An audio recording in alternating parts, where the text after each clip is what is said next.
ગાંધીધામ તાલુકાના આદિપુર વિસ્તારના 5A અને 5B વિસ્તારના રહીશો દ્વારા આજરોજ મનપા ખાતે નવનિયુક્ત કમિશનર BD ડાવેરા, ઉપપ્રમુખ નવીનભાઈ ઝરુ તથા સ્ટેન્ડિંગ કમિટીના ચેરમેન તેજસભાઈ શેઠનું ભારતીય સાંસ્કૃતિક પરંપરા મુજબ સન્માન કરવામાં આવ્યું હતું। આ તકે પ્રમુખ સંજોગોવશાત હાજર રહી શક્યા ન હતા। શ્રીકૃષ્ણ યુથ ક્લબના આગેવાનો અને સ્થાનિક રહીશોએ વિસ્તારના ખાલી પડેલા ગાર્ડન પ્લોટોનું તાત્કાલિક ડેવલપમેન્ટ કરવા રજૂઆત કરી હતી।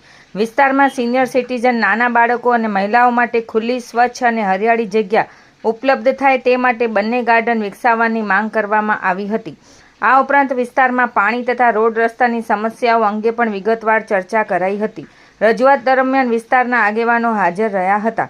કમિશનર, ઉપપ્રમુખ તથા ચેરમેને રજૂ થયેલા પ્રશ્નોનો તાત્કાલિક ધોરણે યોગ્ય નિવારણ લાવવા માટે જરૂરી કાર્યવાહી કરવામાં આવશે તેવી ખાતરી આપી હતી।